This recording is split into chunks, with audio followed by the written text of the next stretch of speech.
First off, Ryan Conrad is the CEO of Northern Virginia Association of Realtors, an organization representing more than 11,000 real estate professionals. Ryan is the principal and founding member of Conrad Strategies Consulting, LLC, providing association management consulting, strategic planning, and leadership training. Also want to welcome Clint Skutkin, which I got right? Close. Almost. Is currently the CEO of the Fort Collins Board of Realtors and recently established Two-Way C3, a consulting and speaking group. He's self-defined workaholic, lover of all things bikes and beer related, and bacon, which is not on here, but should be. Like so many others, he's found his way to association management by happenstance, but loves his job and helping others in the industry to excel. So without further ado, please help me in welcoming Ryan and Clint. Can we get the overhead? That'd be great. Thank you so much. Well, welcome. Thank you all for sharing your time with us today. If you didn't get a recipe card, please come and see us. And if you would like to be entered into our drawing to win some choice alcohols from our places on the planet, as well as recipes for that, just drop your business card up here before you take off out of here. And so, as mentioned, I am Clint Skutkin. I'm one of two of your presenters here today, and we're going to be sharing with you a recipe for success, or at least a few ideas of how you might go about doing that. But before we do that, we thought it would be important that we actually tell you a little bit about who we are and give you a little bit of a background on what we do so that you could understand better why we might be capable of talking to you here today. And technology is amazing, isn't it? I just love it. All right. Anyway, so we're going to share with you a few different types of recipes today. We did talk to a few of you about the fact that we actually did provide some alcohol, but there are recipes on there. Also, you can get recipes for food that we actually prepared. And so we can encourage you to go there. The little recipe cards are going to give you that. All right. So this is me. I'm from Colorado. I've been there all of my life. My family did this. They raised corn. They also had one of these. It's a motorcycle and snowmobile shop. I am one of these. I am sorry, but it is true. Who else? Only children in the room. Yeah, that's right. We're not as bad as they say. I'm a member of this generation. I was raised primarily by members of this generation. I've spent the entirety of my career conforming to these folks, but now they're telling me that that's not good enough. I should be prepared for these folks and starting to curtail my ways of doing things to them. When I was 19, I had this. It was the best and worst thing to ever happen to me. It shaped me as a person and put me on a path that I probably wouldn't be on today, and we'll talk a little bit more about that. Once I got done dealing with that little trauma in my life, I moved to this place. It's a beautiful place to be from. We're one of the happiest places on the planet, according to some report. I went to this university. I graduated with a degree in this so that I could ultimately do this. Identifying with me? I actually had a member that said it's not just like herding cats, it's schizophrenic cats. I started out my career actually doing this on a morning basis. I would get up and I would talk about all the things that the world had to offer in my local part of the world. Then I went on to work with these folks, and now I work with these folks. As you can tell, I enjoy working with people who have big personalities. I am professional enough to have won a Young Professional of the Year award. Don't let the alcohol distract them. There actually is an award there. I can be professional when I need to be. This is actually how I'd prefer to work. This is my office. I'm foot up on the desk with my Vans on and my leg lamp and listening to some music in the background. So a little bit about my work style. I see the world this way. I'm an Android user. All you Apple people, it's a cult, but congratulations. This is not my idea of organization. I actually took this picture following this vehicle. This is not my idea of organization either. This might be Ryan's closet, though. I'm just as comfortable doing this as I am doing this. And I've spent a lot of time with my association. I have a lot of fun, and I take a lot of pleasure in what I do, but we also are very focused, and we work to create a strategic and measured culture. And a lot of that has led me to being able to do some of the different things that I'm doing today, including speaking before you. I created this company to do different things, collaborations, consultation, and trying to do a little bit of communicating as well. In that time, I get to share the stage with this guy up here a couple of times. Been able to facilitate some strategic plans around the country, and talk to folks really just in organized work events like we're going to do here today, and excited about that opportunity. So that's a little bit about who I am. And as you'll learn here quickly, the two of us, while we work wonderful together, we are not the same. Maybe here before you, and I prefer this before you to share my experiences, but I'm no genius. In fact, I was probably a B student most of my life. My first semester in college, I nearly failed out because I decided partying and skipping class was much more important. I'm also not this guy. Although I do spend an inordinate amount of time fixing my hair in the morning, I certainly can't compete with Jerry Matthews. But no, Jerry Matthews, as you all know, is a very well-respected, highly regarded facilitator. He does strategic planning for associations, has a tremendous amount of experience. I don't have the level of experience that he does, and I'm certainly not this guy, which is Dale Stinton, who leads probably, I guess it's the largest trade association in the world. It takes a tremendous amount of strength, leadership, courage, confidence to lead that. And while I may not be Dale Stinton, at least not yet, I try to do the best I can to learn from people like that, take those experiences and share them in forums like this when I can, and share them with my staff and with others. And I'm not this person. This is my mother. This is a picture about 15 years ago or so. She may look very sweet and kind, but you wouldn't know that she's tough as nails. She retired as a lieutenant in the New York City Police Department in 2001 and walked the beat in the South Bronx in the 1980s. It was tough, getting her collars and arresting people. So I think I get my courage and confidence from her, and my drive from her for sure. So that's me, and we'll kick the presentation off. Turn it over to Clint. Yeah, if you've sat in on any of our presentations that we've done before, we're just like you all. I mean, we get up and we do this job every day, and so we want to make this as interactive as possible. So we're going to start it out with a simple question. How many of you followed the recipe exactly to T, measuring it out and pouring it in? Raise your hands. Come on. Okay, so how many of you just take a recipe and you're like, that seems like a good starting point? Oh, most people, wow. Oh my God. So you all love Tasty, right? That's surprising. Like you watch that thing, you're like, I got this figured out now. So why is that? Why, for those who are, you're a follow the recipe gal? To a T, and it has to look exactly like the picture if it is one. To like the picture? Oh. Shout it out from where you're at. If you follow the recipe, why do you do that? Turns out well? Just want the taste. Okay, yeah, you're not all about the pretty, okay? How about all the rest of you that are like, the heck with that, man, I'm just going to figure it out. Why? Yell it out. Something that's your own? It's what? It's when your mom did it? Okay, that's all fair. One more back there, shout it out. Why? What's that? Fine tune it? Yeah, because like you can make it better than what the recipe calls for. Of course, leave it to Tessa to say that. Do appreciate that. Awesome. Well, we're going to throw in some questions along the way here and give you a chance to help us do this. This is a blended talk. Both Ryan and I submitted to the AE Institute and said, hey, here's our ideas. And then they were like, oh, hey, here's the real idea that you're going to do.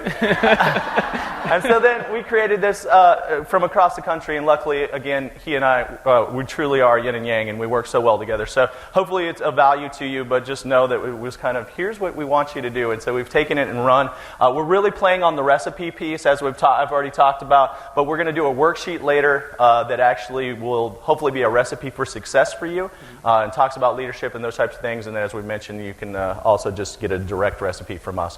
One thing that I think is important as we go into this, I just want to kind of set some of the expectations for me and what I'm wanting to deliver here. Speaking of Jerry, saw him in the CEO track, and he was talking about how in a core standards world, we can no longer just be administrators as CEOs. We truly are in a leadership role. We need to demonstrate, lead from the front, and when it's called for, step back and allow our leadership to step in and do what they do as well. And so when we go over the leadership aspects here today, I think it's really important that you take that into consideration. And I'm personally one that is a big believer in organizational culture. And it's something that if you're not working on it, it's working on you. I would imagine. If you're not in control of your culture, you're going to be dealing with a lot of different things that are going to make your job so much easier. So for me, organizational culture really is repeatable processes, consistent outcomes that create mutual passions. And that's how I've worked. And we, like I said, my culture is strategic and measured. That's our culture of our board. And that's not happenstance. We've worked on that. So that's some of the reasons that, for me anyway, I think I kind of took this on and said, how can we go about delivering this message? I don't know if you had anything to add. Yeah, so what we're trying to do here is just take our combined leadership experiences, share them with you today, and hopefully it's something you could take back to your organizations to improve yourself and to help yourself succeed and also help your organizations and your leadership succeed. So we've broken it down into really three sections where we're saying we're getting, building on the recipe theme, a pinch of understanding leadership, understanding how to be a leader with a pinch of or a spoonful of excelling as a leader, and then finally, a dose of becoming a leader. So we're gonna hit these three different areas, and hopefully you'll find them valuable. Or for you, a quarter cup exactly. So, all right, good. All right, so we're going to kick off each section with a quote.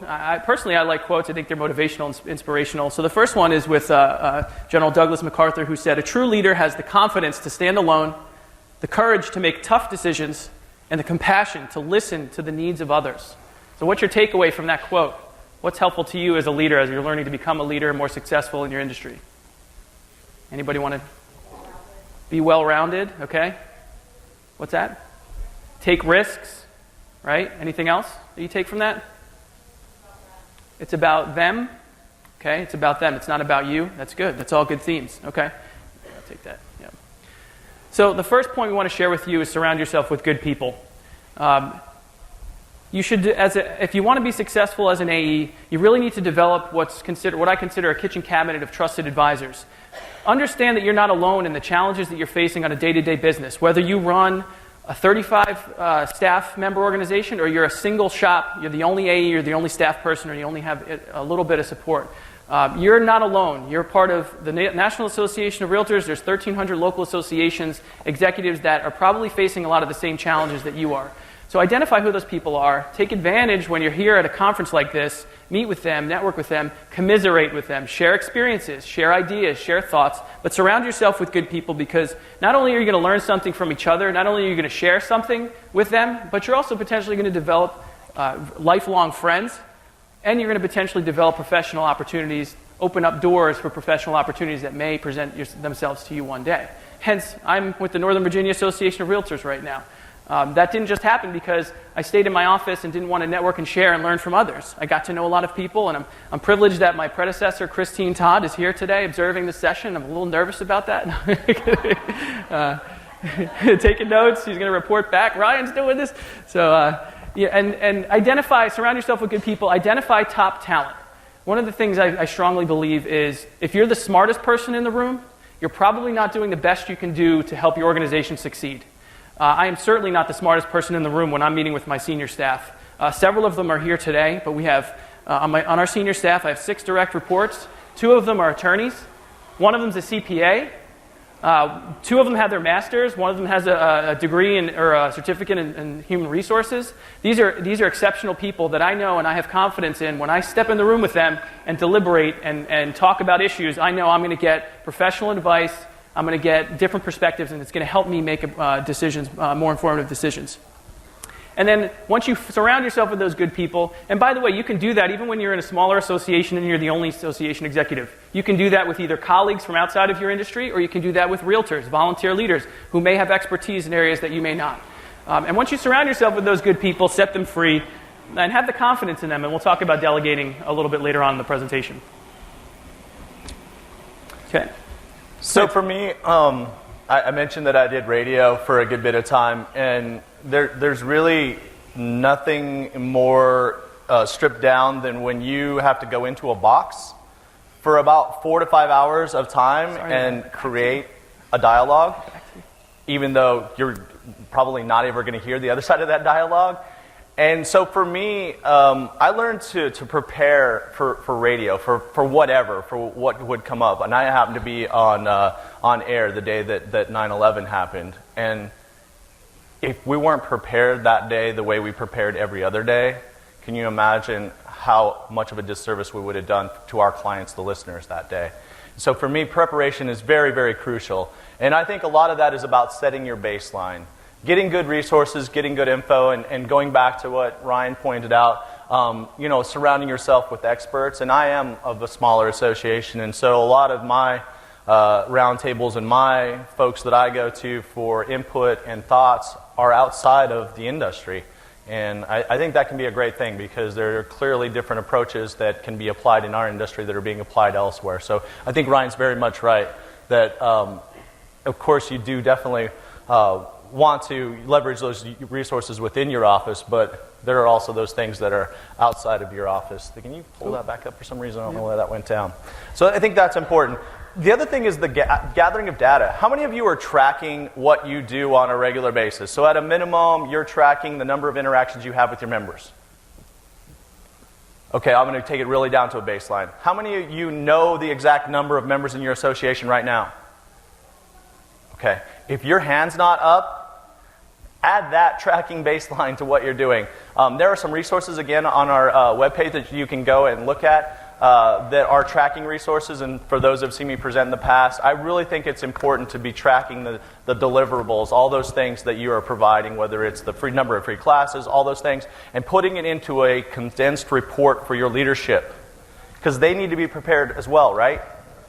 But are they sitting around wanting to do this from a 40-hour-a-week perspective? Yeah. They want the Cliff Notes, right? You need to help them do that. That's part of your preparation. That's part of your baseline. And by the way, when you prepare that, and you deliver that, do you think you're going to know it when a member on the street walks up to you and says, how many members do we have in the association? Do you get this question? And you know they're saying, I wish there were less of them.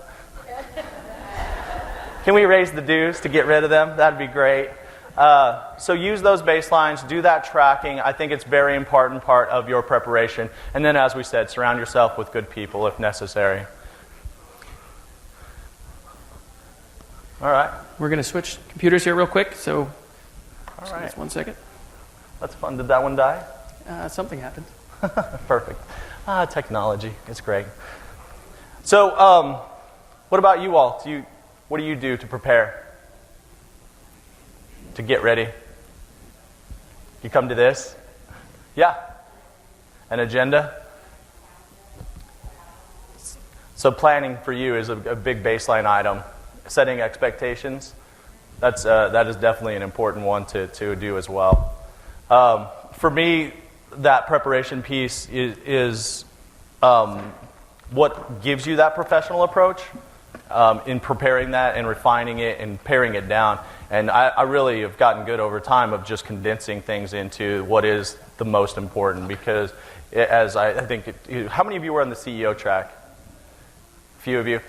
There was a lot of talk about simplification because we, of course, do this every day and we can overcomplicate it and really get into the details if allowed to and given us the opportunity to do that. So simplifying, doing agendas, doing those things are that chance to kind of coalesce, get to the most important and most salient points. Okay, we're almost there. What else? Are we close? We're getting there. All right. Who didn't get their cards in? Get your cards out. We are going to do that drawing later, so if you haven't gotten your card out just yet, get those out, have those prepared and ready. All right. See? Productive use of time. So this is what radio is all about, improvising. All right. Let's do this. No signal? Thank you. Thank you. One more. All right. So we'll be back up here shortly. Ryan's going to get this all squared away. Want to try it with that? Does that seem good? Let me do this. You're welcome. Thank you. Thank you. Okay.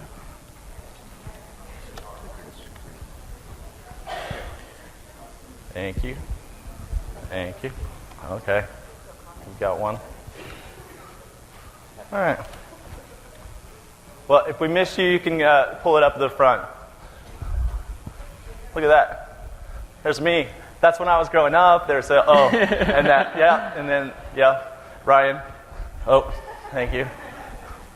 Courage and confidence. That's what it takes to be a good leader. His mom frightened me. I was afraid of her. Now, where were we? Okay. All right. We're ready. We're back. Sorry about that. So let me pick up with getting comfortable with being uncomfortable. You've got to get comfortable with being uncomfortable, people. This is going to happen. But you need the courage and confidence to get through it. So, this is really important when you're running an organization as a CEO or an association executive. You're going to be in positions where you find it's very difficult to make a decision, where it's not easy. But you need to be willing to take risks and accept failure. That's part of your job. That's part of why your leadership has hired you. They want you to take those risks and make those tough decisions. But never get complacent.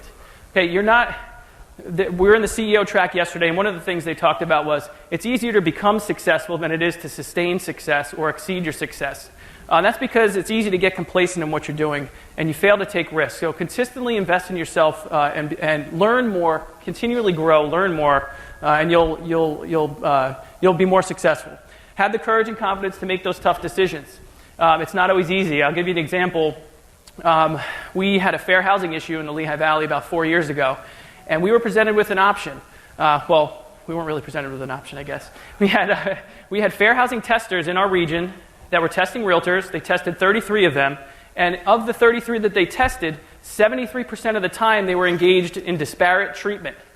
73% of the time they were engaged in disparate treatment, meaning they were steering, they were talking about school districts to the white buyers and not the minority buyers. They were directing Hispanic home buyers into the downtown area where there was a higher crime rate, and they were steering white buyers out of a certain area. It was terrible. So we had to make a strategic decision. It was a tough one. Do we fight this and say, you know what, our realtors would never do something like that? And by the way, your tests, your representative sample is not so representative. And there's so many holes in this report that we think it's flawed. We could have done that. We could have decided to fight it. Or we could have said, you know what, let's assume on its face value the information in that report is true. What would we do as an organization to try and deal with it?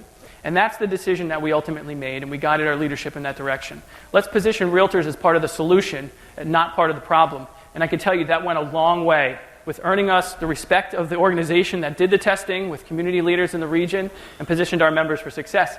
And the biggest outcome of that was that nobody was sued. HUD could have easily sued these agents, costing them millions of dollars in liability, but they didn't. So have the courage to make those tough decisions. That was not easy. We had to go up against our own members, and especially our brokers who wanted to know, who were the people that did this? Why are you accepting this? We don't know that these tests are reliable. They were pressuring us and our leadership, but we had to make that tough decision. So have the courage to make those tough decisions. Don't accept mediocrity. You know, please, come on, help me. No. Here we go. Don't accept mediocrity. Like that. No. It's the little things. If you let the little things go, where someone's constantly coming in late to the office, or someone's not submitting a report to you when they said they would, or examples like that, if you're accepting that mediocrity, all you're doing is slowly bringing down the rest of your organization, and you're impacting the morale of the rest of your staff. So don't accept mediocrity. When you see it, address it. It's not always easy. We all know that. You develop close relationships with your staff. Same thing with your board or your leadership. You develop close relationships. Maybe it's a little bit more friendly, or you feel bad, you don't want to address it. But if you don't address it when you need to, all that's going to do is snowball, and it's going to become worse, and it's going to impact the rest of your organization. So don't accept mediocrity. Take responsibility and be accountable. When you take these risks, when you have the courage to make the tough decisions, you have to accept the good with the bad. Sometimes you're going to make the right decision, sometimes you're going to make the wrong decision, and that's okay. If you've built a culture of trust and support in your organization, where your board supports you and empowers you to take those risks, they're going to be okay with you failing on occasion. So an example of that would be in the Lehigh Valley. I'm giving more examples from my previous organization because I've only been in the new one 100 days, as I said. We had pursued a merger, a three-way merger. In fact, one of the AEs is here today from the Pocono Mountain Association. And we were successful in getting one association to approve it, but we weren't as successful in getting the third one to approve it. And the third one was the larger association that we really wanted to come on board. But we learned from that experience that you got to try really hard, you've got to have the courage, you've got to take responsibility and be accountable for your failures as well. We could have probably done more. We had to really look inside and figure out, where did we go wrong? Where did we come up short? What could have we done more? And then finally, accept the significant weight on your shoulders. This was a big eye-opener for me, going from a government affairs director to a CEO, and going from a peer with my colleagues to a manager of my colleagues. Accept that significant weight on your shoulders. Day one, you come into the office, and they're looking to you to be decisive and to make decisions. They're looking to you to to be thoughtful and deliberative in your decisions, but actually make those decisions. That's a significant weight on your shoulders. Whether you're an AE of a small association or a large association, you're all fiduciaries of your association's resources and finances. That's a significant weight on your shoulders. Take it seriously, but also enjoy it. So it's going to be uncomfortable sometimes, but get comfortable with being uncomfortable. Okay. Come on. I'll get you. Somebody said Adorna had issues yesterday, too, in this room. So it could just be the room. There you go. Oh, that's me. Okay. So be a good listener. This, to me, and I learned this being an elected official, too. Be a good listener. Listen more than you speak. God gave you 2 ears and 1 mouth for a reason, so you can listen more than you speak. When I was an elected official, you had to listen to the needs of your constituents. You had to take it all in. You may not agree with it, but you needed to listen. They needed to have a sounding board. They needed to know that their voice was being heard. The same applies in association management. Your staff needs to know that they're being listened to.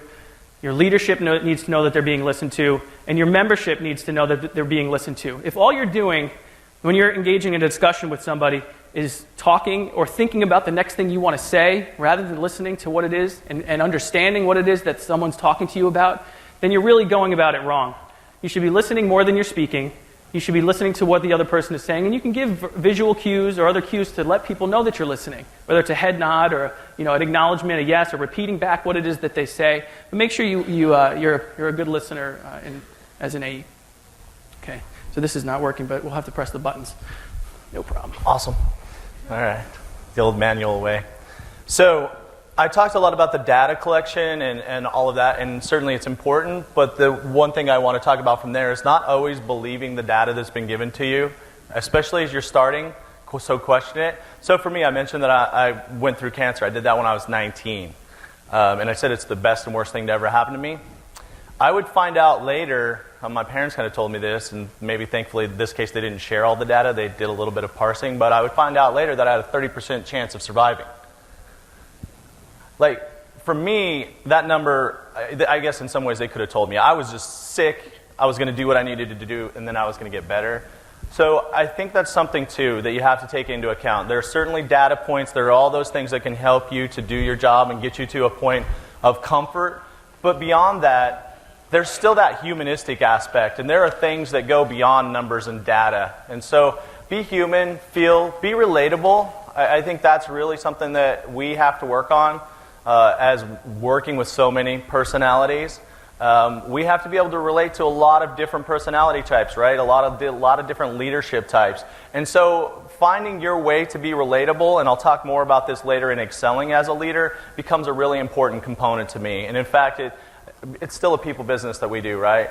Like I've known folks in the industry that have come through and they've been at various levels of the organization, and as soon as they get to sit in that big chair, I tell them, that's great that you bring this skill set. You're an amazing data person.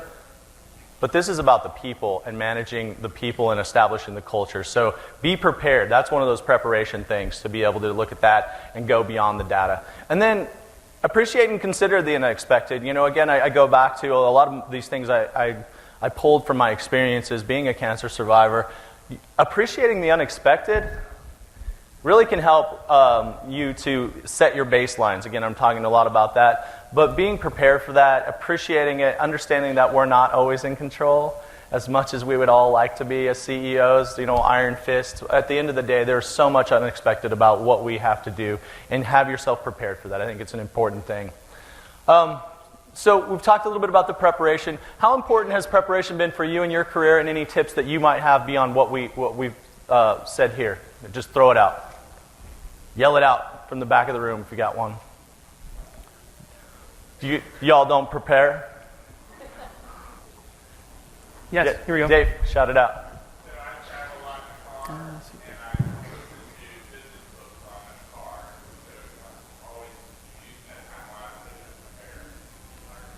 So that's one of your resources, is the different books that are out there. I don't read. I mean, I can read, but I don't read. So the audiobook maybe is a good thing for me. That's excellent. In fact, maybe I got that idea from you, but I started doing that about a month ago.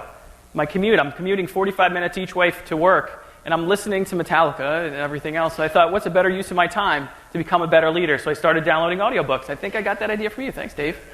And just really run through things. Does anybody else do that? Or some people meditate in the morning, or they do some sort of yoga to clear their mind, or they just take that downtime to learn? I came up with one of our political advocacy ideas while I was mowing the lawn with my shirt off. I like to tell my leadership that, like, just let me go mow the lawn with my shirt off. I might come up with a great idea.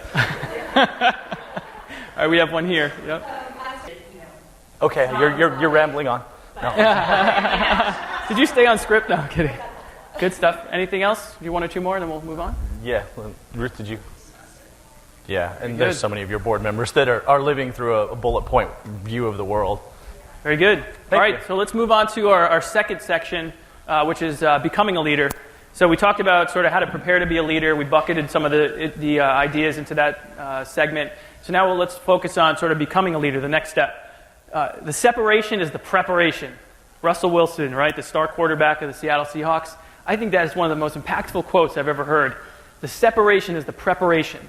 That's what separates you from the rest of the field if you want to be successful as an AE or anything in your life. How much are you willing to prepare? How much are you willing to invest in yourself, your time, energy, and resources to be more successful and to make your organization more successful? How much time are you willing to put into it to help your organization be more successful? So let's start with, this leads into, the separation of the preparation leads into grow professionally and invest in yourself. So you ought to be investing in yourself, taking the time to become more educated, more informed.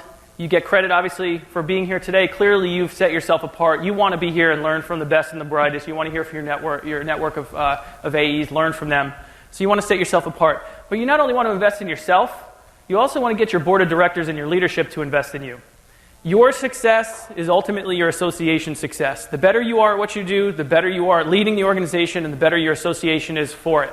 I was fortunate enough early on in my career, and I'm not sure if she's here, but my predecessor in the Lehigh Valley saw it as being valuable while I was a government affairs director to pursue my RCE. Now, I thought it was valuable because I thought it would make me a better representative of my association when I'm lobbying, have a better understanding of appreciation of what the CEO does, have a better understanding of what realtors do on a day-to-day basis. So I pursued the RCE in 2007, 2 years after becoming a government affairs director, 3 years. But she saw the value in it, I saw the value in it, and she believed in me and supported me in doing that. You ought to be thinking about that with your staff and even with yourself. Even though you may not have the idea that you want to be a professional standards administrator, you should do the professional standards administrator training. Or you're not sure if you need your RCE, you ought to be thinking about down the road how investing in yourself can make you more professional. And getting your leadership to see the value in doing that as well. The other thing, growing professionally, is getting involved. So a couple ways you can get involved. One is getting involved in your community. Get on the chambers of commerce, get on your local housing advisory boards, show up at your economic development corporation meetings, get involved in your community, become an elected official, get on a planning commission. That's going to make you better at what you do. It's going to help you with a bigger picture and understanding how what you're doing impacts the rest of the community. But also then get involved at your state association, get involved at your national association. The network of people and contacts and connections that you'll make through that involvement is immeasurable. Not only are you going to benefit from it personally and possibly professionally, but what you're going to learn and the connections you're going to make are going to help you be a better leader for your organization. And who knows what it may lead to. In our case in the Lehigh Valley, my involvement and our leadership's involvement at NAR helped put us on the map as a local organization of 2,500 members. We were pretty well recognized and well respected amongst the National Association of Realtors. My predecessor in Northern Virginia was deeply involved in NAR in a variety of ways and got the leadership to be involved. And that earned us the respect across the country. And we've become an association that serves as a model for many associations across the country. So there are benefits not only to you professionally, but also to your organization. And it's okay not to know something, but learn more about it. You can't be expected to be an expert in all fields and all industries. You may not be the best expert on finances and accounting. You may not be the best expert on legal issues or professional standards, but you should have at least some idea of what those positions and those responsibilities are. So take the time and learn about them, but then surround yourself with those good people to help you execute. All right. Talked a little bit about mindset earlier, but this kind of takes it at that next level of how I kind of set my mindset and start to, again, get at that organizational level. For me, I'm a non-linear guy. How many of you see the world from point A to point B? It's okay if you do. I won't judge you too much. I'm a circular guy. I see all things that they go around and around and around. I have a continuum theory that I'd love to talk with you about at the bar if you are interested. But the way this comes into play with an organization is, how many of your presidents see the world as linear when they get their elected seat officially handed to them? I've got from here to here to get things done, right? And boy, am I going to do it this year. And I've got a motto and a theme, and I've got 16 ideas of how this place is going to be better. You've had one of those, I'm assuming. For me, setting the organizational expectation that we are a nonlinear organization, what we do this year doesn't end at this year's conclusion. And what I want my chairs to be thinking in terms of is organizational legacy before personal legacy. And if you can get them to understand that the things that they do now that are systemic, that are supported beyond their own interests, those are going to be the things that can be there in 5 to 10 years, and isn't that how you want to be remembered?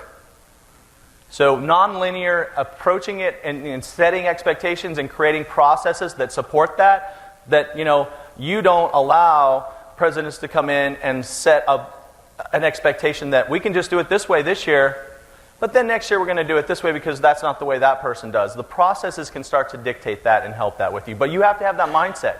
You have to be that one that sees the vision and sees this as much more than 1 year at a time. This is a systemic and ongoing thing. Positivity.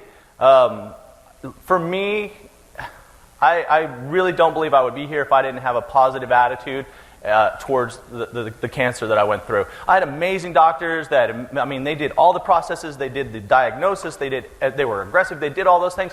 But at the end of the day, I believe that this right here and my positivity that I was sick, I was going to do what I needed to do and then I would get better. I think that made all the difference in the world. And if we can have that same approach, and sometimes you've got a chair that you've got to say, oh, we're going to be sick. We're going to do what we need to do, and then we're going to get better.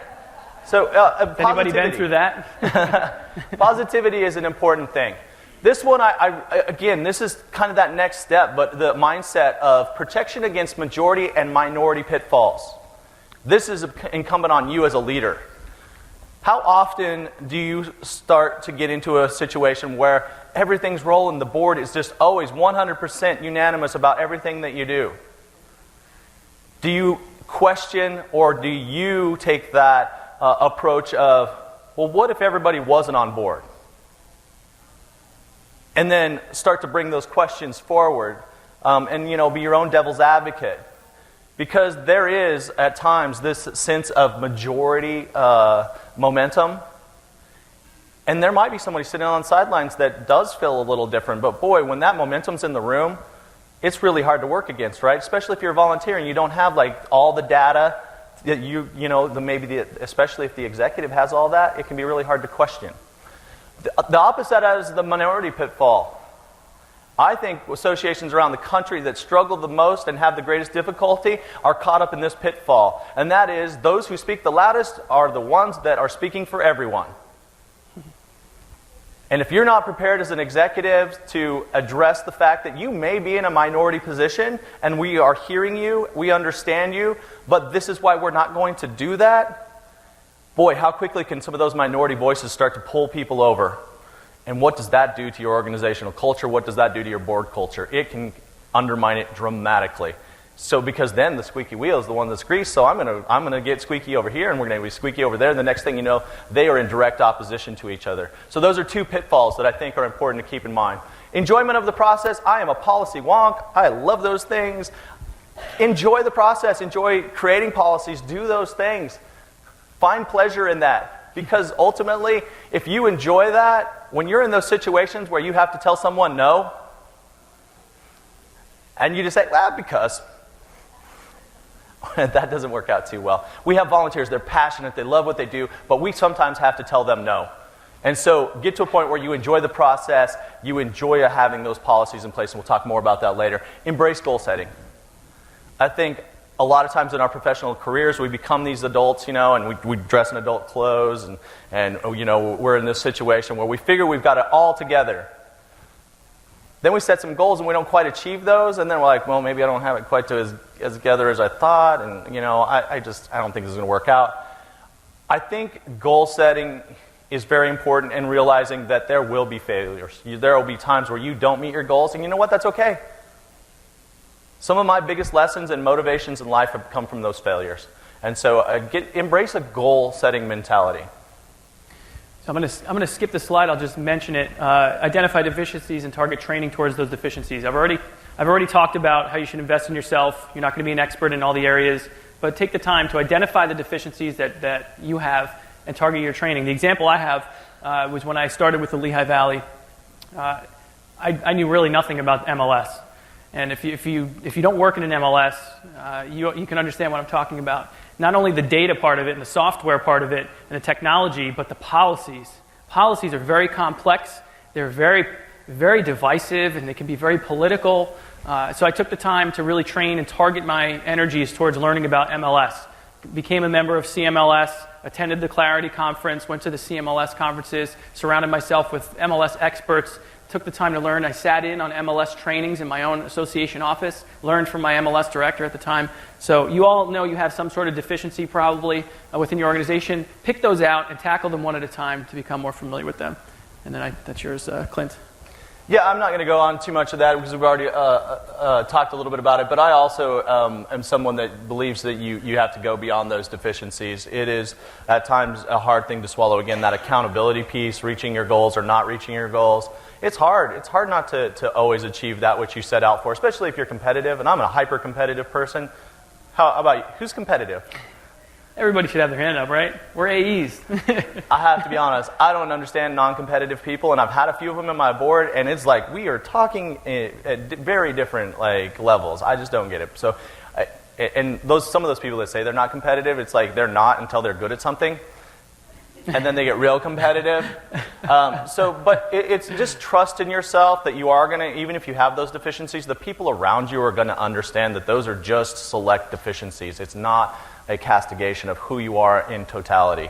So be able to realize that. And then let the data tell your story. When you come up short, again, who's the one that's generally king in the room? He who has more information. So if you are deficient in an area, prepare. Let the data be that guide and let that build up some of those deficiencies. And then I would say this one, in some cases it could be quite literal. Don't fill voids or shortcomings with false things. For those that yeah, I understand literally what he means, but how many times do we end up with something that's empty or hollow, or there's a bad decision in the board, and immediately someone wants to jump in with, well, let's just do this.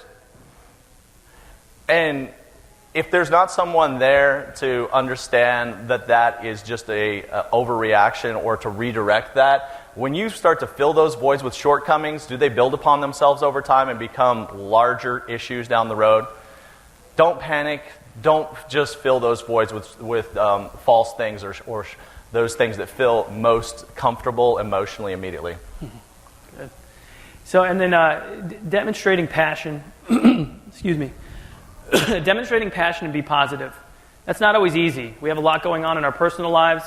We have a lot going on just in the office. But it's really important that you try to be as positive as you can and be as passionate as you can when you come to work and when you're leading your organization. You want that passion to be felt by not just your staff, if you have staff, but your leadership, your board of directors, your community. They should see the passion you have for the real estate industry, for advancing realtors as professionals, as the ones who should be at the center of the transaction. That passion should resonate. If you're not passionate about what you do, how can your staff or your leadership possibly be as passionate or believe in it as much as you do? So that's why you're there. So be passionate, and the more passionate you are, the more likely you are to get the rest of your team on the bus with you, and they become more passionate. Because then they see, you know what, my CEO or my AE really cares, or my president really cares about this organization. You know what, I really need to care too, because they care a lot about it, and they care about our future.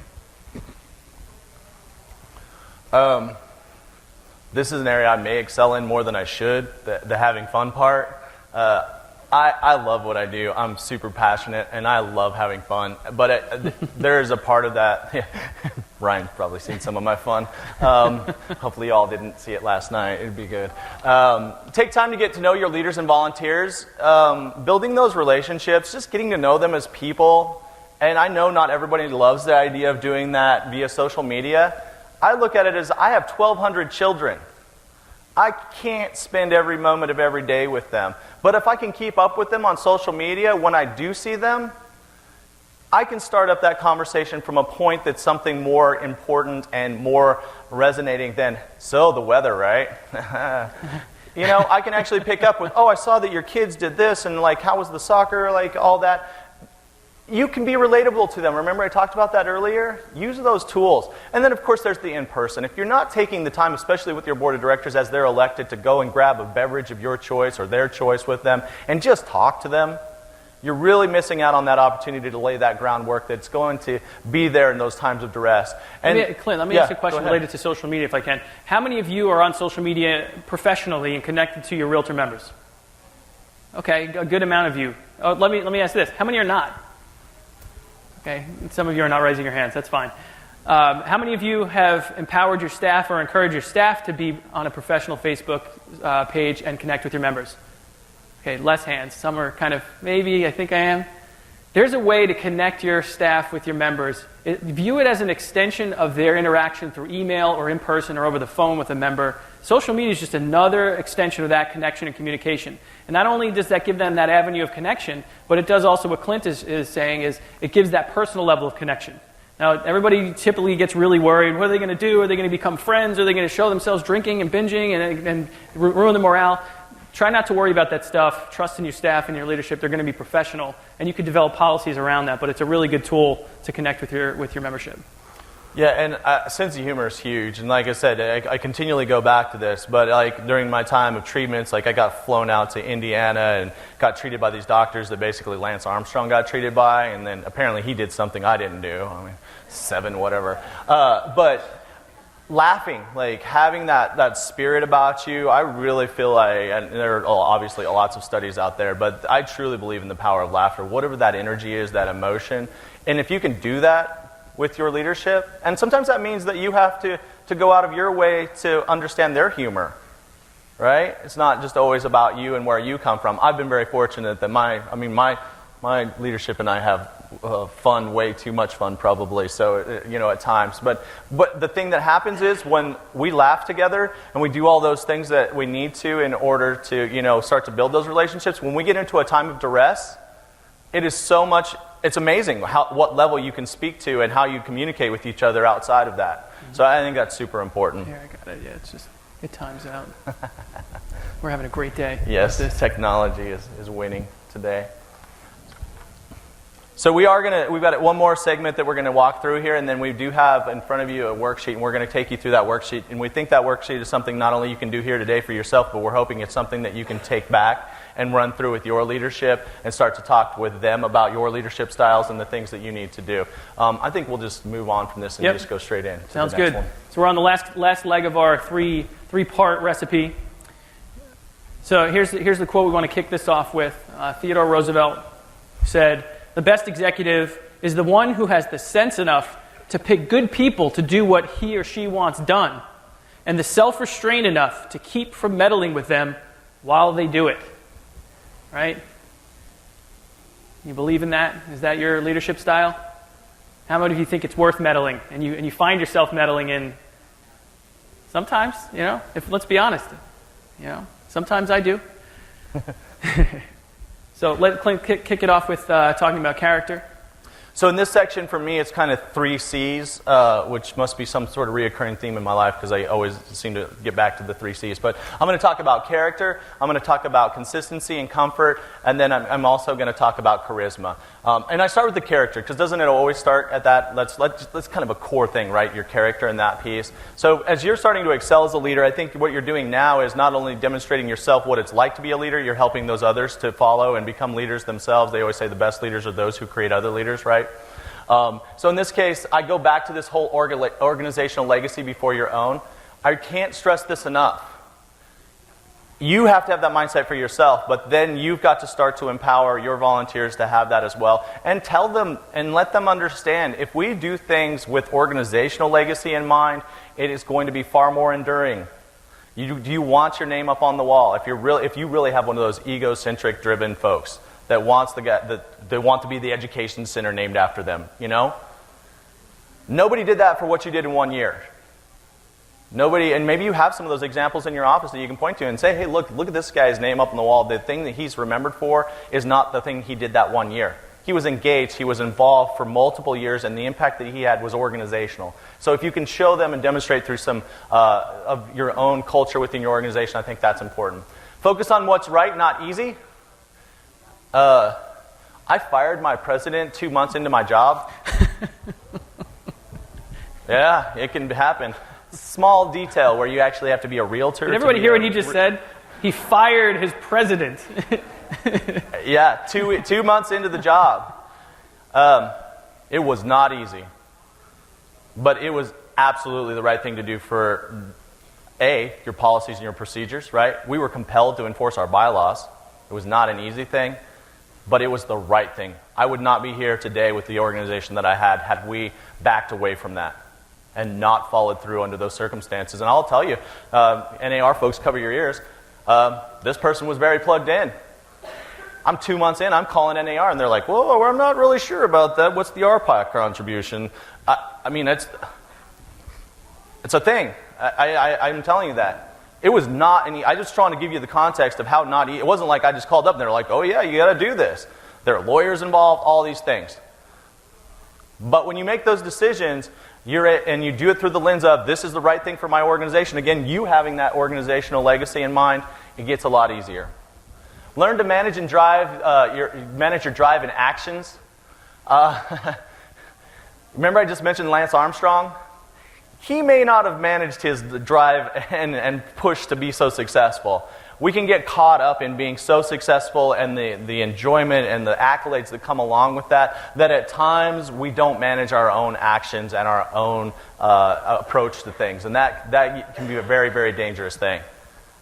Because after we make those right decisions and we get momentum and we want to keep going on that, sometimes we get blinded by that a little bit and maybe a little intoxicated with it. Like, oh yeah, I've always got the right thing in mind, right? If we as leaders can ourselves ask that of ourselves and look at it, we certainly can in turn then expect it of our leadership, can we? So again, these are the things you have to model for them. And again, an area that I probably excel in more than I should, I'm just me. I'm comfortable in my own skin. If those of you who know me, this is my adult side. I have a very non-adult side. You know, I ride, I have like a big trike, like a 3-wheeled like trike. They sit in my office. I am a kid through and through, and I love that, and I am who I am, and I don't always come here and wear this suit and all those things, but it fits for me, and it works for my organization, and I'm comfortable in that. All of you have a portion of that. And I think it's really important that we not let go of ourselves. Some of y'all take yourself way too seriously. Come to these meetings and it's like buttoned down, you know, and there's nothing wrong with that. But that's all you do. Are you ever going to be able to be in that place where you can have fun and relate to your members? Unless you have those exact same button down, always all that. And if that's the case, then that's your organizational culture. That's your thing. But don't lose who you are while trying to be in a leadership role. And it's something I learned the hard way. You know, coming into this industry, Ryan and I know, we're considered young in this room. Then I go back to my college town, and everybody's like, "Wow, look at that old guy walking down the street." You know. So, but establishing yourself in an industry can be hard, especially when you have like those barriers, whether it's young or you're coming from an organization that your leadership's questioning your value. I still think it's very important to be yourself and let the world go around you when necessary. So someone once told me, dress for the part that you want, not for the part that you have. Have you ever heard that? So I'm going to wear my suit, Clint, and I'm going to button it. No. Yeah, that's Ryan's but that's who Ryan is. If you know Ryan, that's who he is, and he's comfortable with that. So when you're excelling as a leader, you're being decisive in your positions. How many of you have struggled with making a decision? Everybody, right? Some of them are really tough. Some of them you feel it in your gut. You're just not sure. So you should be thoughtful and deliberative. And when you're surrounding yourself with good people, when you're investing in yourself professionally, you're going to make better decisions. So be thoughtful and deliberative, but also learn to be decisive when necessary. Your staff is counting on you to do that. Your leadership is counting on you to do that. So be decisive when necessary. And the other thing is you're leaders. And you're leaders for a reason. You are in the position you're in now. Your leadership views you as a leader. Your staff views you as a leader. Trust your gut. Trust your instincts. If you're not sure, Trust your gut. Something may not feel right. It may look right on paper, but it just doesn't feel right. That's okay. If you've established that credibility with your leadership and your staff, and you've earned your position, go with your gut, and I think you'll find that people will believe in that. Consistency, or what I would call comfort. How many of you just love to go home and Netflix and chill with an Afghan or a blanket? Like a couple hands back there. Come on, man. Whether it's the Netflix or something else. That comfort, that sense of comfort when we get into that place, is that something that shapes us and gives us energy? We have to do that as executives. We want them to be comfortable. And how do we go about doing that and providing that comfort? It comes through consistency. I mentioned it earlier. Again, my organizational culture, I believe that repeatable processes, consistent outcomes lead to mutual passions. When you combine those three, you get what you need to shape your organizational culture. Those repeatable processes, predictability, consistency is so crucial. And you'll have folks that are going to kick and scream. And I had those folks when we made a lot of our changes in our processes. They are some of the biggest supporters now.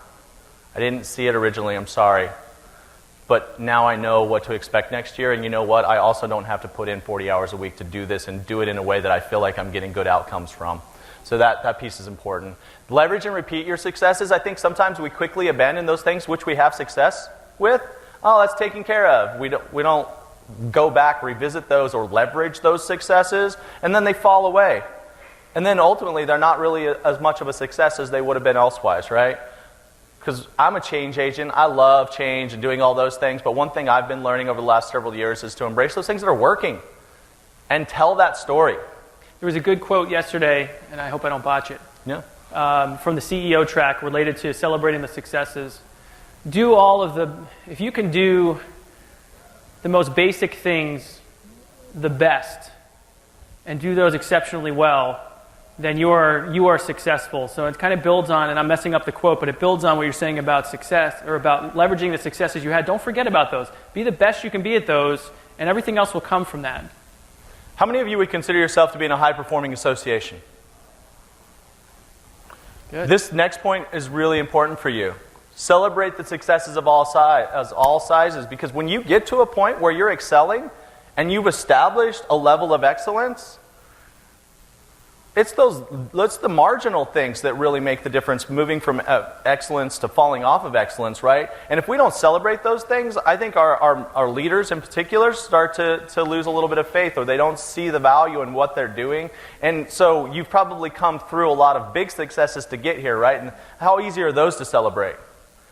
Oh, we implemented this program and it blew up in gangbusters, and it's like one of our favorite programs. We celebrate that, right? We put it in our newsletters. We talk about all those things. When you get to an organizational level where you're performing at a level of excellence, you need to start putting some of those smaller things into your newsletters. Because it's not just about you, it's about your leadership. And beyond that, I still think it's very important that we're telling our story to our members on an ongoing basis. But if we forget that the things that we're doing that may seem small now are of significance to those on the outside, I think you're missing out on an opportunity. Again, it provides comfort that people know, and some consistency that we're increasing and we're inclining on our way to trying to get better. And so if you can celebrate those small successes, I think it becomes very, very differentiating in the type of feel and the way that people go about doing the things that they're doing. One of the things that we do at NVAR to celebrate those smaller successes, and I don't really look at them as smaller successes, but it's what we call the Spot Award. And I'm not taking credit for implementing it. It's been in place years before I started. Anytime our senior staff identifies a time when one of their employees did something above and beyond just their day-to-day tasks, they went out of their way to help a member, they did something that supported another staff person, we can issue what's called a Spot Award. And it's a certificate that says, you know what, here, we saw you do something really good, we want to recognize it, here's a certificate you can hang proudly in your office, and by the way, you can have a day off or some comp time to celebrate your success. So encouraging growth and mentoring, act more like a mentor than a boss. So instead of trying not to just tell your employees what to do, but showing them as a mentor. You know, you were hired with a certain expertise or a certain leadership capability. It helps to show rather than just tell your staff what to do. And support professional development. I mentioned this earlier. So when you talk about investing in yourself and getting your board to invest in you, you should model that behavior with your own staff. And you should encourage them to grow. Encourage them to pursue the RCE. Encourage them to attend a conference like this. Bring support staff with you so they can learn from the experience as well. Set that culture of professional development, because let's face it, the better they're doing at their job, the better you're doing at your job. And the better you're doing at your job, the better your association is for it. So my final C is charisma. And I think when we talk about charisma in this, especially in America, it seems like we always think of those charismatic leaders. You know, probably be more politically correct if I go a little further back and use a presidential candidate than maybe what's going on now. But JFK, right? We all look back on him, and history remembers him as this charismatic leader, right? And so we assume that all charismatic leaders are like that. They just have this innate something, or they've got great hair like Ryan, whatever it is. I don't believe that. I believe that you can learn charisma. And I think ultimately what charisma is being likable, right? Like, do the majority of people like you? Wow, he's really engaging. She's amazing. You can learn that and you can work on it. And again, if you're really focusing on these areas of being likable, and that doesn't mean, again, you have to give up who you are, but it is important when we sit in I know some amazing people in this business, and I've had conversations with them in the last probably 6 months about how one person undid a 30-year career as an AE. And they were in organizations that were excelling. All it took was one person not to like them at that level and scale. And I'm not saying some of those folks don't need to be liked back. They probably fit that category. But you focus on that. And I think a part of that is like seeing what we do as a collegial relationship. In other words, that we're on par and on level. I always see myself in a consultant's role. I'm there to present and put as many options in front of them, or rather, I said as many concise options in front of them as possible. But when I do that and we're into that conversation, I want them to see themselves as being on the exact level as me, and I want my leadership to have that same approach with the volunteers. And I think that's, again, an important part of being liked and your organization being likable, is if people feel warm and welcome and always on that same level. The other thing is that establish those shared destinations and goals. This is where a strategic plan or co-creating your story with other leaders becomes important. Co-creating stories is not just you as an AE saying, hey, how should we tell this story? But when we have something good to tell, we reach out and say, hey, how would you want this told? And so they feel like there's some buy-in there. And again, you're co-creating. And the strategic plan, those are shared goals and destinations. Hopefully you're doing your strategic plan in the right way, that you're using it year over year and implementing it in some ways almost as if it were a business plan. And those types of things, then you're sharing, and it's creating that co-creation culture that I think is so important. And then those shared successes, it's really easy to get caught up in I as the executive. Well, I did this, I did that. I think it's really important that when you talk about this, these are shared successes. I write a column in a paper, I never use the word I. It's not my organization, I didn't do this. It's the Fort Collins Board of Realtors. Mm-hmm. And I think that's really important to be likable, because people want to share in that. That's how you create that likability. That leads really well into this next point. It's not about the credit. Don't take the credit, give it. You know, we all heard the term, there's no I in team. I really believe in that. It's not about you. It's not about your individual accomplishment. It's about the team. Anybody who played sports knows that you can't win a game without the support and full support of your team. Anybody been a captain of their sports teams growing up? Right? Maybe you weren't the best team player. Maybe you weren't the best physical athlete, but you tried really hard, you cared a lot, and you understood the importance of a team. So there's no I in team. So say we and not I. When you're having conversations, try to catch yourself. How many times am I saying I in these conversations? How many times are my staff saying I? Are they part of an issue that you need to be aware of, that they're constantly trying to take credit? And how is that impacting the rest of the staff morale of the organization's success? So try to say we as often as possible. And then when it comes to the criticism, we all have heard public praise, private criticism. That's really important. Share the successes, as Clint mentioned. Do that in front of your staff. Do that in front of your leadership at a membership meeting. But when it comes to the criticism, obviously you want to do that more privately. We're wrapping up here with our last two with having fun. So it's really important, as Clint mentioned earlier, not to take yourself too seriously. Try to have fun with what you're doing. I really struggled with this early on, especially I looked really young when I started, and people didn't necessarily take me seriously, so I had to act a little more professional. I didn't let people know I liked Metallica for almost 10 years. I didn't let them know I had 3 earrings in high school. I didn't let them know I had a really hooked up, souped up car in high school. I didn't have the confidence to share that. But you know what? That makes you relatable. I've realized that you're a real person and you need to share these real experiences. So have fun with that. Remember where you came from and who you serve. How many of you have gotten a call from a member that says, "Do you know that I pay your salary?" We've all heard it, right? We've all heard it.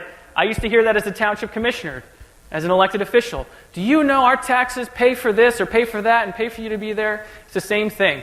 But you know what? It acts as a great reminder that we can't forget who we serve. Don't lose touch with your membership, and don't lose touch with your staff. So I'll give you an example of losing touch that was an eye-opener for me in the Lehigh Valley.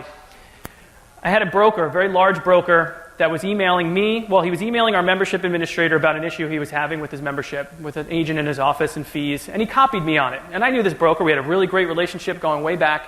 He was copying me on this email. So trying not to micromanage and trying to empower my staff, I let the discussion go, and I know, having full confidence in my membership administrator, she can handle it. So after 2 or 3 emails, it was clear that he was not getting the satisfaction he needed or the answer he wanted to hear.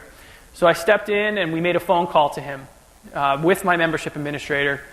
And the first thing he said to me when I called him was, "Oh, it's really nice of you to actually respond to my emails. Oh, it's really nice of you to call me. I thought you just didn't like me. I thought maybe I did something. Why didn't you call me? Why didn't you respond?" So, that kind of thing right away made me realize, you know what, even if I just sent an email acknowledging, we know you're concerned, my membership administrator is going to handle this. If it escalates, I'm going to make sure it's resolved. Something like that, losing that touch. So don't lose that touch, that connection. Make sure you're getting out to your office meetings, sales office meetings. Spend a day with a real estate agent. Spend a day with a broker. Let them drive you around town. I just did this last week. I'm still learning about Arlington and our region. Spent time with our secretary-treasurer. Show me the neighborhoods. Go to different community events. And do the same thing with staff, especially if you have a larger staff. I really try to make it a point, if not every day, just about every day, to just walk around the office. Stop in and say hello. See how their weekend was going. Staying connected, staying grounded, so that you're not losing touch. Okay. And where's this last one? Here we go. Yeah, do fun things with your staff and your board. Let them get a glimpse of the real you. Let them know you like Metallica if you like Metallica. Do you have a tattoo you want to show them? Show them a tattoo, whatever it might be. Well, it depends on where that's at. That could be a whole different HR issue. If you can. There's a really neat, I think this will be on Clint's website. There's a really neat website you can go to. There's an article by American Express, 101 Ways to Reward Employees Without Costing You Any Money. Check it out. It's a really neat list. Little things you can do on a regular basis to show your staff that you appreciate what they're doing. But give them the glimpse of the real you. Smile and laugh. Yes. Question over here. Thank you. I feel Thanks. so young.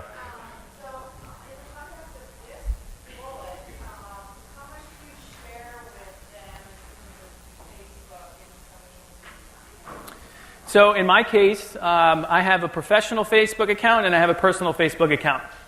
The personal don't tell Facebook. Although I think they've loosened up their rules on that.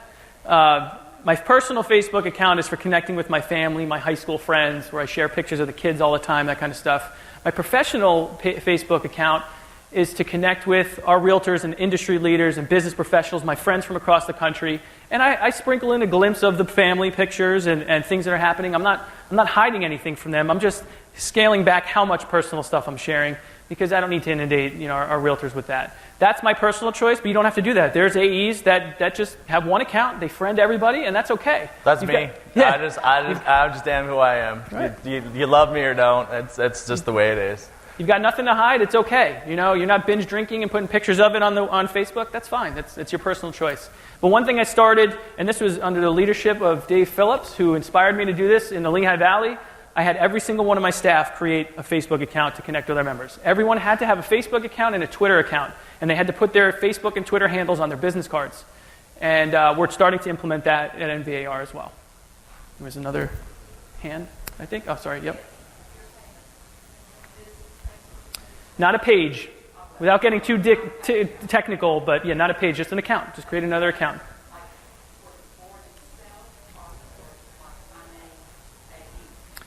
Which, whatever you want. So if you looked me up on Facebook, you might find two accounts. You'll find one with a picture of me with my family as my profile picture. You'll find another one of me looking I'm on like your business this. account? Yeah. Can we, I think, just because we're going to wrap up here, Yeah. We want to go through, and we'll skip this one too. So we put together what we'd like to think is a recipe for success for you. And Ryan, do you want to walk them through it, Yep. or how do you want to do it? So what we've done, you should have, I think everyone has handouts, right? Does everybody have the We did handouts? as best we could. So what you're seeing here, think of this whole page in the context of a recipe out of a cookbook. First, you're going to identify what kind of chef you need, whether you're a cook or baker. You're going to identify what kind of cook you are. Secondly, you're going to identify what are the ingredients that I put in these recipes. Just like any other recipe you see, what are the ingredients that comprise it? Then the instructions, how am I going to do that? And then who do I need to support me to do that? And then are there any special resources or things that you can look to? So we're building on the recipe theme, but I think what you'll find is it's a pretty neat tool you can use here and working with groups, and you can bring back to your leadership if you enjoy it. So do you want to get into details about that, Clint? Yeah, so if you want to click it into the first. So the first one, remember we asked that question way back at the beginning of this thing when technology was failing us, whether or not you were a precise cook or you just kind of threw it in there. Well, there is some personality aspects to that, as we heard earlier. And so it's a chance for you to kind of identify your leadership traits, how you are. But in addition to that, what about those around you? And again, this is that adaptation piece. And so if you're a cook, you're one of those that just, we're following it precisely. We're putting exactly because we want it to look exactly and taste exactly. If you're a baker, you're one of those, or excuse me, if you're the baker, you're more precise. If you're a cook, you just kind of throw it in. And then a master is kind of someone that can go back and forth. And I think a lot of us will probably see, nobody really fits into one or the other that strong. But keep that in mind. So just kind of quickly go through and circle that for yourself right now. Who's already done with it? Who's the overachiever that started working on it before? No. Do we have one more sheet? I don't think we do. So if you've sat through NAR's Leadership Summit, you've seen Doug Hinderer. He gives the overview of how to establish the lines of communication and relationship with your AE. So Ruth, you're done. Are you finding that everybody's on the same page, or are you all over the board? All over the board? So what does that tell you about your leadership? Like, it's well-rounded? If everybody was the same, would that change your approach versus seeing them this way? So again, it's a chance, kind of a quick overview to just, it is a almost black or white scenario of who's doing what and where. So there's that one. Run that. Help that inform you. Then the next one is going to be the ingredients, which essentially is the people and the politics. And in this case, what we're asking, is it active or is it stable? Now, you may see active as a positive. It doesn't have to be a negative, but it's transitionary. There's stuff going on. Or are all these things kind of stabilized in your association? Do you feel like you're in control? Does that make sense? Like, obviously flour has a very different reaction than baking soda. Kind of think of it in those terms. Got to really use your imagination here, people. Anyone play ahead and they're already done with this section? Done? Where? Oh. Oh, okay. That's fine. And again, you can take it back home. We think it's a good exercise for... Oh. Yep. 100%. Yeah, that's what we're hoping you'll do. And it is on the website, so you'll be able to have, you can go and download it there. All of them? Are you afraid of what you might learn, though? No? Okay, well, good. You're embracing the change then. That's so good for you. Anyone else? You done with this section? I'm guessing most of you in this room are going to feel like you're in a pretty stable environment, right? No? What are you finding?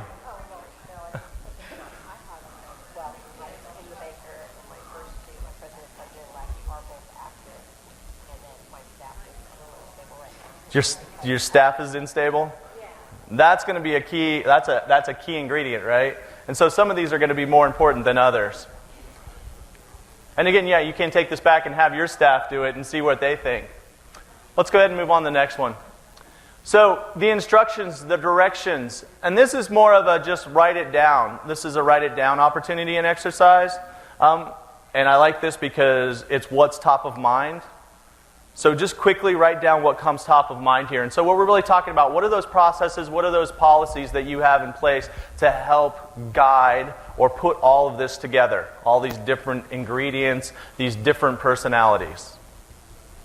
So for me, I'm a policy governance board. It all starts from there. My policy governance manual really outlines what my responsibilities are, what my limitations are, what my board's limitations are, what our volunteers' limitations are. So that's one of the key ingredients for me, and it's a big, thick recipe book. I don't spend every day in it, but I can tell you when I do get into it, it is the end-all, be-all of being able to provide direction. And importantly, list what policy you don't have that you think you may need to develop leaving here today, going home. And then the next one, top chefs. These are influencers or experts. List any key influencers or experts in your sphere that could help you out that leadership discussion. We talked a lot about this at the beginning. Some may be internal to the realtor organization. Some may be external. Some may just be close friends.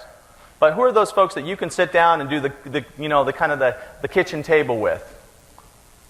So again, just kind of quick, top of mind. Who are those folks top of mind?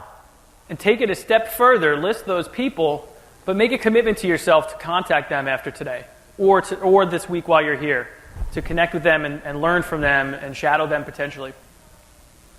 And then finally, what we've got on here are the cookbooks. So special information, additional resources. And you can find some resources, again, twowayc3.com/recipe. A lot of you have the little resource card. You can just scan that. It'll take you right there. But there are a lot of resources and tools that we put up there, including some of the things that Ryan and I use in our daily basis. Like Wunderlist, some apps, those types of things. Some of the tracking that I do at my association. So there are different resources that will hopefully help you to fill that in. Does this thing make sense? Because I just made it up on the fly. He did. They told us, literally, we got told that this was going to be AEI Recipe for Success, and so Ryan and I embraced that. And again, you can find recipes on the website. I've got Colorado green chili and what's called a Colorado honey mule. And to make the Colorado honey mule, you use Spring 44 vodka from Loveland, Colorado. And so, do you want to draw a card for this one, and then I'll draw a card for yours? Sounds good. So thank you for your cards. We have two we're going to give away. Must be present to win. Did everybody give a card? Tolerated us. Everybody give us their business card who wants to be in the raffle. All right. All right. Let's randomly pick here. I'm not looking. All right. Claire Gladwin, Board of Realtors. Kim Hatchew. Congratulations. Thank you for tolerating us and technology. All right. So I'm new to Virginia. I told you I'm approaching my 100th day. So I had to scramble to figure out a Virginia recipe. So Virginia makes, believe this or not, they make a Highland malt whiskey, which is a Scotch. Does that make sense? Scotch in Virginia, right? So it's barreled in Scotland, but it's preserved or aged in Virginia. Anyway, I found a really neat drink. It's called the Virginia Copper Barley. The recipe's online, and Virginia is known for its ham. So you'll find a really good holiday ham recipe on our website as well. So, and I'll just tell you, this is not an inexpensive bottle of whiskey. So hopefully you have your Lori card. Edwards. Lori Edwards. All right, congratulations, Lori. So before we let you go, I'm going to grab, just because it makes me feel better, but maybe hopefully makes you feel better. One thing you're going to take away from this. Anyone want it? What's your one thing? One takeaway. Be more organized. Okay. Be more organized. Back there. Oh. Want to shout it out? More relatable. More relatable. It's good. And I work on acknowledging my employees. I'm sure they'll like that. Good work. Appreciate the unexpected. I'm going to embrace that. Very good. do something out of the office with my leadership. Good. You will. I'm telling you, it is a night and day thing. Right behind you, Clint. Someone had their hand up. Where? Who? Right. Oh no, I thought you had your hand up. Sorry. Oh. Oh, okay. Okay. She said Metallica. Oh yes. Don't take a picture of me and post that on Twitter. No, I'm kidding. I wouldn't mind at this point. Awesome. Well, thank you all so very much. Yeah. Again, the resources are all on the Appreciate your website. We appreciate your time. Thanks, everyone.